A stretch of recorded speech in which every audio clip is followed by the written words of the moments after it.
अभी जो है स्टेट पावरफुल रहेगा, तुम चुप रहोगे और सवाल पूछोगे तो अंदर डाला जाएगा।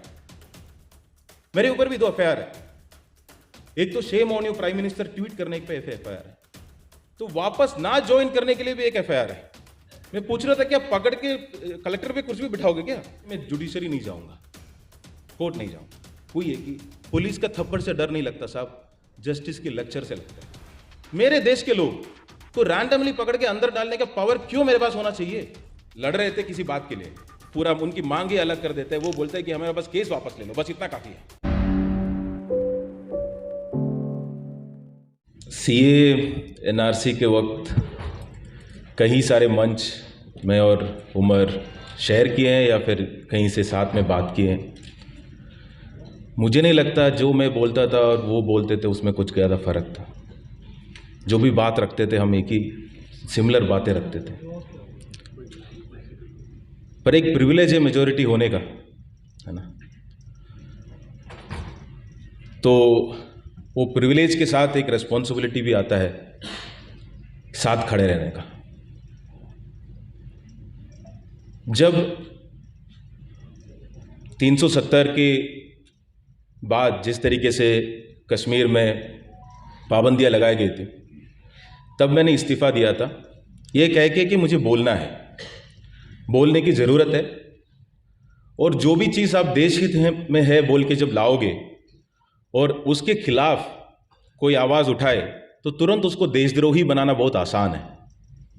क्योंकि सरकार यही बोल के कोई भी कानून लेके आता है या कोई भी चीज़ लेके आता है बोल के कि ये देश हित में है, तो सरकार जब डिसाइड करेगा कि देश हित में क्या है और देश के हित में क्या नहीं है, तो सरकार का आलोचना ही देश की आलोचना हो जाती है।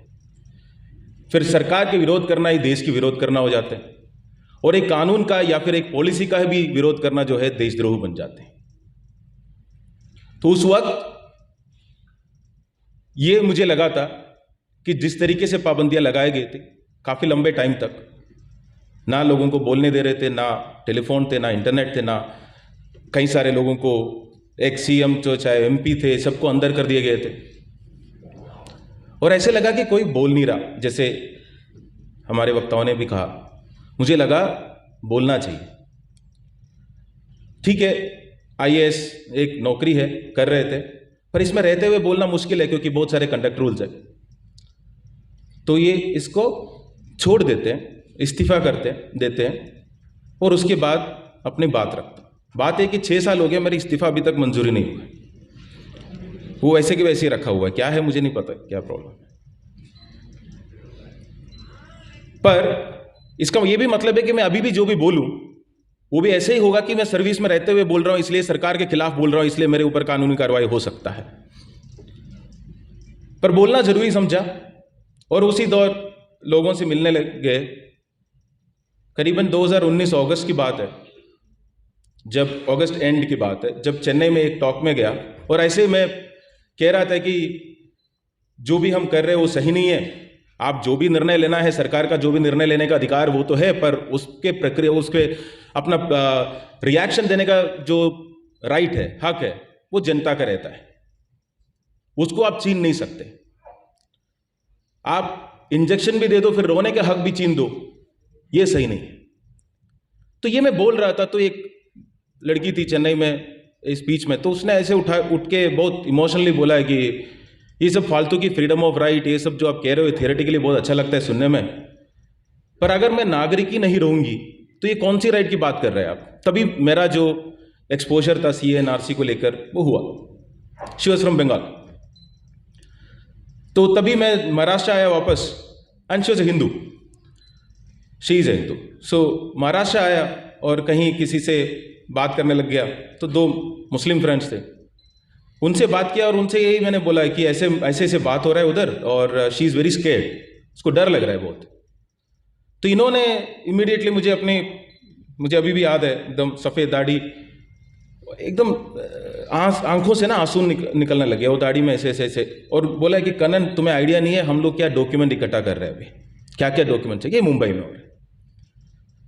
तब मुझे लगा इसके खिलाफ तो कुछ करना पड़ेगा, मुझे कुछ तो ट्रैवल करना पड़ेगा, जाना पड़ेगा, लोगों से बात करना पड़ेगा।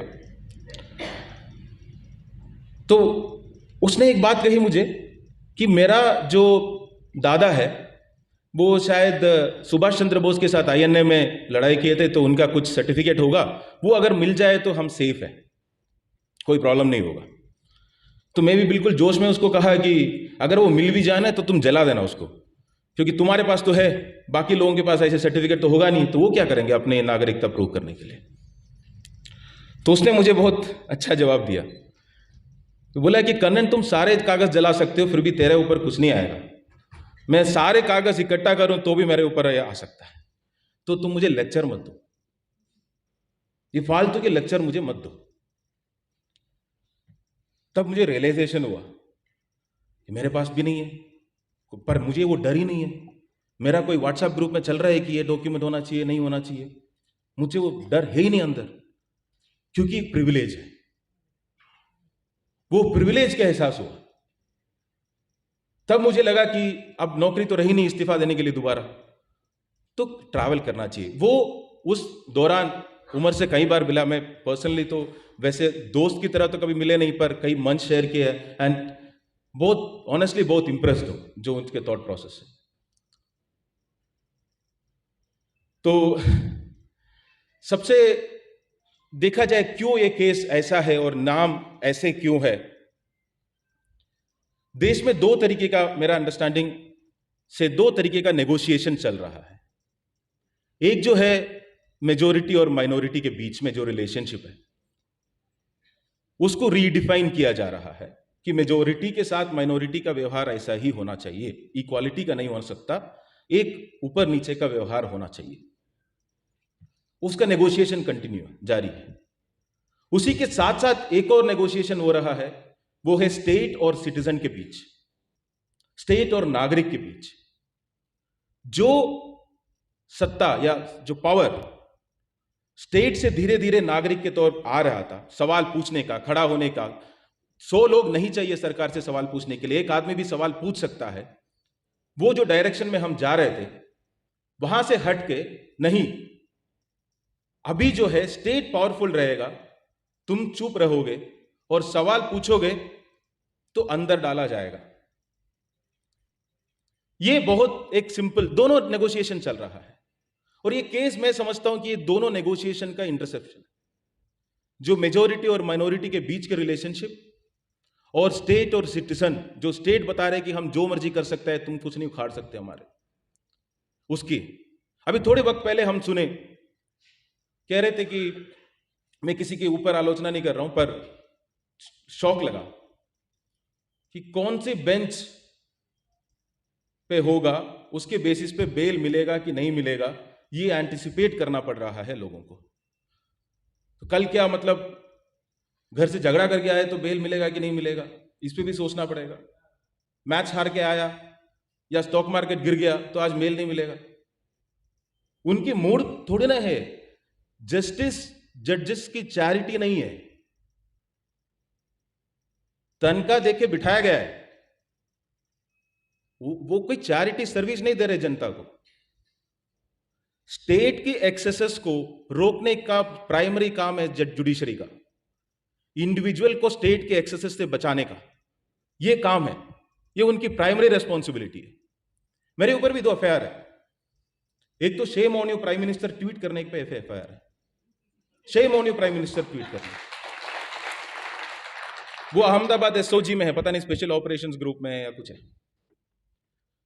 पता नहीं क्या है, मतलब उसमें ये कह रहे हैं कि मैंने रिलीजियस सेंटिमेंट्स हर्ट किया। ऑफ कोर्स तो भगवान ही बन गए, तो वो है। और दूसरा एफआईआर है, मुझे बोला गया वापस आओ सर्विस में, तो मैं बोला नहीं, मैं नहीं आ सकता, क्योंकि अभी जो भी काम है नागरिक के तौर पर करूंगा, अभी मैं वापस नहीं आ सकता। तो वापस ना ज्वाइन करने के लिए भी एक एफआईआर है।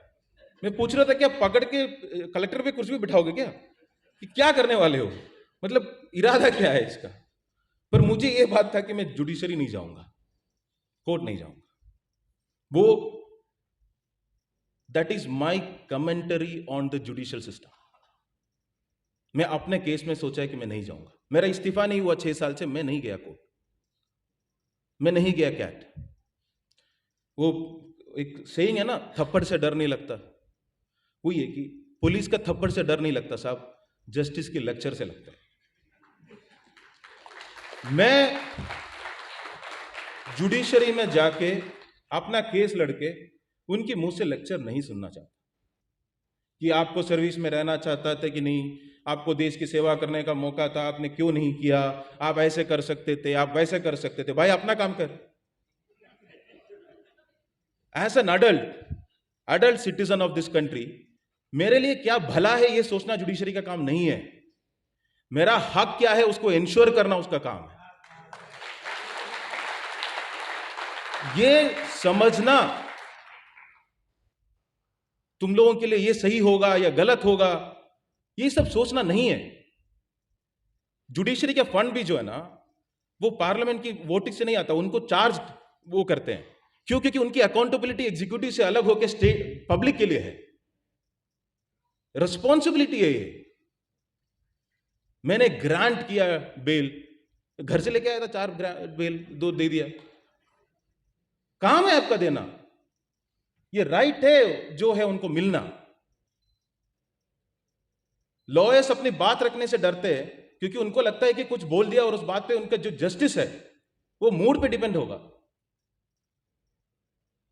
तो that is not a very good commentary on our judicial system. और सिर्फ जुडिशरी की बात नहीं है, रूल ऑफ लॉ इंश्योर करना जो है ना, वो जुडिशरी का सिर्फ काम नहीं है। उससे बहुत पहले आते हैं, अगर day to day rule of law जो एस्टैब्लिश करता है, जो करता है, वो एडमिनिस्ट्रेशन और पुलिस करती है। क्योंकि बाद में आप कोर्ट जाते हैं। आज आपको मान लो उठा लिया, तो आज तो आपका जो है, आपके ऊपर तो जो भी आपकी उल्लंघन हो आपके राइट्स के हो तो हो गए। बाद में आप रेमेडी के लिए जाते हैं कोर्ट में। तो day to day rule of law जो इंश्योर करना, वो एडमिनिस्ट्रेशन का काम है, वो पुलिस का काम। और वहां हम देख चुके हैं, मुझे याद है कि मेरा ही पीएसए करके होता था, है ना, पासा पीएसए, जो भी प्रिवेंटिव डिटेंशन वाले जो केसेस होते थे, कि कोई कुछ दंगा कर सकता है। माइनॉरिटी रिपोर्ट जैसा है। माइनॉरिटी रिपोर्ट मूवी देखे? नहीं, देखने की जरूरत नहीं है, वो पासा पीएसए वैसे ही है। हम लोग सोचते हैं ये कल कुछ क्राइम कर सकता है, इसलिए 6 महीने पकड़ के अंदर डाल दो।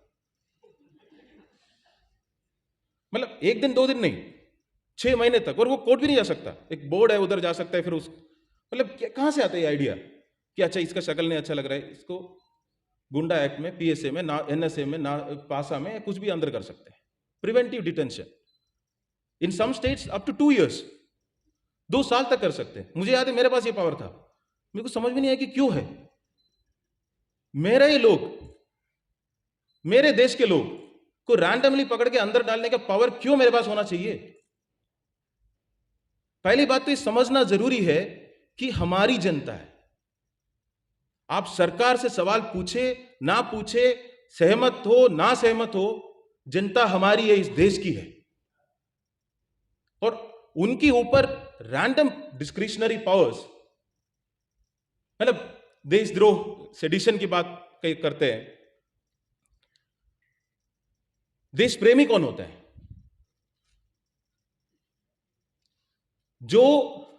जिनको लगता है कि सरकार सही कर रहा है सब कुछ और सरकार के साथ दे रहे हैं, सच में लगता है कि सरकार सही कर रहा है देश के हित में, और इसलिए वो सरकार के साथ दे रहे हैं, वो देश प्रेमी है।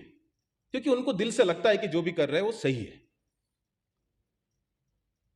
जिनको लगता है कि सरकार जो कर रहा है वो देश के हित में नहीं है और इसलिए वो सरकार से लड़ने के लिए तैयार है, सब कुछ गवा के, वो भी देश प्रेमी है। क्योंकि वो अपना पर्सनल लॉस है उसका, जो जेल में है, उसके बावजूद वो सरकार से लड़ने के वो रखते हैं, क्योंकि उनको लगता है अभी जो सरकार कर रहे हैं वो देश के हित में नहीं है और उसके लिए सवाल उठाना जरूरी है। तो देश प्रेमी वो है। जिनको लगता है कि सरकार गलत कर रहा है और सरकार जो भी कर रहे है उस देश के हित में नहीं है, फिर भी अपना फायदा के लिए चुप रहते हैं ना, वो देशद्रोही है। जिनको वो पता है कि ये गलत है, ये गाड़ी काई में गिरने वाला है, पर जाने दो, चुप रहना हमारे लिए बेटर है। चाहे वो ग्रीड से हो, चाहे फियर हो, चाहे कुछ भी हो, उसके कारण जो जो चुप है ना, मैं उनको कई बार देशद्रोही मानता हूं। सेडिशन सब पे लगना चाहिए जो साइलेंट है। जो भी चुप, आपका कुछ तो राय होगा कि सही है कि गलत है। गलत है तो बोलो भाई गलत है, सही है तो बोलो सही है। मेरा दुकान बंद हो जाएगा बोल के चुप मत रहो, तो इसका मतलब तुम अपने दुकान को देश से ऊपर रख दिया ना। तो ये तो नहीं हो सकता देश प्रेम। तो कितने बड़े देश प्रेम हैं इन लोग, सोच लीजिए। सब कुछ गवा के उनको लगा कि कोई चीज देश के हित में नहीं है। मुझे भी वही लगा था कि ये देश के हित में नहीं है, और उसके लिए वो लड़ने के लिए तैयार थे, लड़ी रहे अभी तक। तो वो और दंगे एक बहुत इंटरेस्टिंग है। इस सरकार से जब भी सवाल पूछे ना, जो भी लड़ाई सरकार के खिलाफ है वो जनता की आपस की लड़ाई कन्वर्ट कर देते हैं। मान लीजिए कई सारे जजेस ने लिख दिया कि उमर खालिद को बेल मिलना चाहिए, वो तो एक पिटीशन है अगेंस्ट जुडिशरी, है ना, काइंड ऑफ एक। तो तुरंत 20 और जजेस लेके आएंगे, बोलेंगे कि नहीं उल्टा लिखो कि नहीं मिलना चाहिए। सीए एनआरसी के वक्त जो कानून लाया सीए, उसके खिलाफ प्रदर्शन हुआ, सरकार के खिलाफ या सरकार के निर्णय के खिलाफ।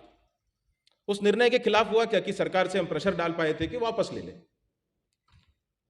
तो ये नहीं है कि सरकार उसको एड्रेस कर रहे है, सरकार कह रहे है हमारे सपोर्टर्स कहां है, आ जाओ आ जाओ, तुम लोग इनके खिलाफ प्रोटेस्ट करो, तुम लोग आपस में भिड़ो, ताकि हम क्या, हम न्यूट्रल रहेंगे पर आपके सपोर्ट में रहेंगे। ऐसे नहीं तो स्टेट का एक्सेस हो जाता ना।